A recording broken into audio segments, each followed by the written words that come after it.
निछोड़ पूर्ण परमेश्वर सदगुरु संत रामपाल जी महाराज की जय हो। परमात्मा सभी प्यारी आत्माओं को कानपुर से रामचंद्र दास के उत्सव साहब। भगत भाइयों, ये 18 नवंबर 2014 का बरवाला कांड का ये मुख्य कारण था जो आप देख रहे हैं। ये दिनांक 14/7/2014 को जब हिसार कोर्ट में बीसी द्वारा पेशी होनी थी, तारीख थी, उस तारीख पे मैडम आरएसएस के गुंडों ने संत रामपाल जी महाराज को कोर्ट के अंदर प्रवेश नहीं होने दिया था। ये दास स्वयं प्रत्यक्ष गवाह है। इन गद्दारों ने लाखों की संगत को बरवाला आश्रम और रोहतक आश्रम में वहाँ बुलवा रखा था और इसके बाद इन्होंने हजारों कमांडो पहले से बना रखे थे।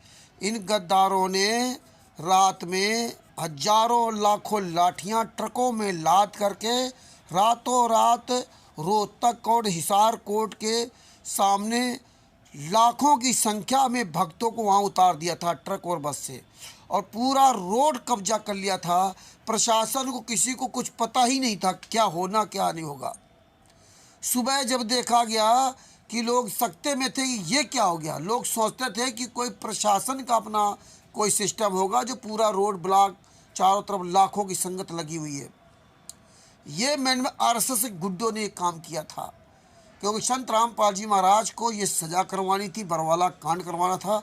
इसलिए इन गद्दारों ने पूरा रोड ब्लॉक कर दिया, चारों तरफ ब्लैकेट कमांडो लगा दिए और बुलेट प्रूफ जो कार लेके आए, संत रामपाल जी महाराज को लेकर के आए गद्दार लोग पूरी मतलब सुरक्षा के साथ कि कहीं भाग न सकें। और इसके बाद हिसार कोर्ट के जेल कोर्ट पर वहीं पर सुबह सुबह इन गद्दारों ने उनके जो वकील वगैरह जो कोर्ट में आ रहे थे, सुबह सुबह अपने ड्यूटी पर आ रहे थे, उनके सबके कार्ड छीने, मारपीट किया, छीना झपटी की, कोर्ट में पेश नहीं होने दिया। यही गद्दारी इन्होंने रोहतक में की और यही काम हिसार कोर्ट में किया। तब जा करके ये देख रहे हो कैसे संत रामपाल जी महाराज को बीच में लेके जा रहे हैं, इधर उधर पूरा गाफा बना करके ना, ये सब नए लौंडे सब छांट के रखा था इन्होंने। ऐसे संत रामपाल जी महाराज लेकर के वहाँ गए और वहीं से वापस ले आए, कोर्ट के अंदर जाने नहीं दिया। ये कोर्ट की अवमानना इन गद्दारों ने जानबूझ कराई थी जिसमें ये संत रामपाल जी महाराज जेल चले जाए।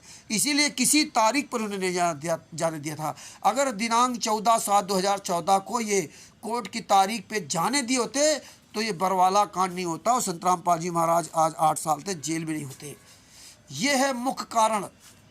दिनांक 14/7/2014 को ये कोर्ट की अवमानना करवाई गई थी। ये वीडियो देख लीजिए।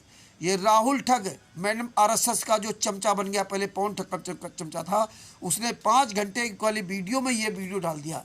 ये वीडियो मेरे पास नहीं था लेकिन परमेश्वर ने दया करके ये वीडियो भिजवा दिया। ये है मुख्य कारण बरवाला कांड का। ये इन्होंने कोर्ट की अवमानना करवाई थी। दिनांक 14/7/2014 को लाखों भगत गए थे, उनको सबको पता है।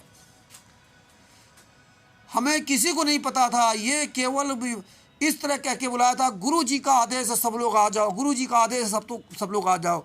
यही इन्होंने 18 नवंबर 2014 किया था और यही दिनांक 14/7/2014 किया था।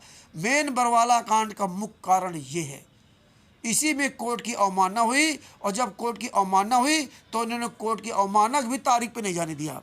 तो ये जानबूझ के इनका प्लान था क्योंकि संत रामपाल जी महाराज को करौथा कांड में लगभग 22 महीने बाद जेल से बाहर आए थे क्योंकि पर्सनल बॉन्ड में कोर्ट ने जमानत दी थी। रोहतक कोर्ट ने पर्सनल बॉन्ड में जमानत दी थी।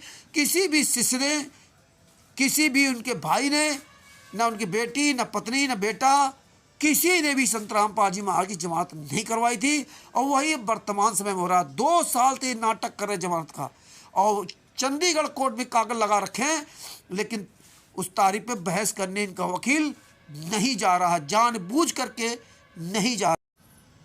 और अंत में ये जो जमानत वापस ले लेंगे, यही काम करना इनको। क्योंकि अगर गुरु जी जमानत लगा देते तो गुरु जी तो पहले जमानत में आ जाते हैं, लेकिन भारत के इतिहास में पहली बार ऐसा हो रहा है कि 2-2 साल तक संत रामपाल जी महाराज के नाम से जमानत के लिए वहाँ कोर्ट में पिटीशन दायर की जाती है और फिर संत रामपाल जी महाराज का वकील जो मैडम आरएसएस गुंडों ने वकील कर रखा, फिर वो वकील तारीख पे तारीख लेता रहता है और बहस करने जज साहब के सामने जाता ही नहीं है, और मीडिया के सामने अखबार में कोर्ट को दोषी ठहरा जाता है। ये हैं ये गद्दार लोग। इसलिए परमात्मा ने सबूत सहित वीडियो दिखवाते हैं कि ये वो तारीख थी जो करौथा कांड का केस था, FIR नंबर 198/2014, जो अभी दिसंबर 2022 में ख़त्म हो चुका है। ये उस केस की तारीख थी, 14/7/2014 को उस केस की तारीख थी। अगर ये मैडम आरएसएस गुंडे ये उस तारीख पर पेश होने देते तो आज हमारे बरवाला कांड कभी नहीं होता, ना गुरुजी जेल जाते।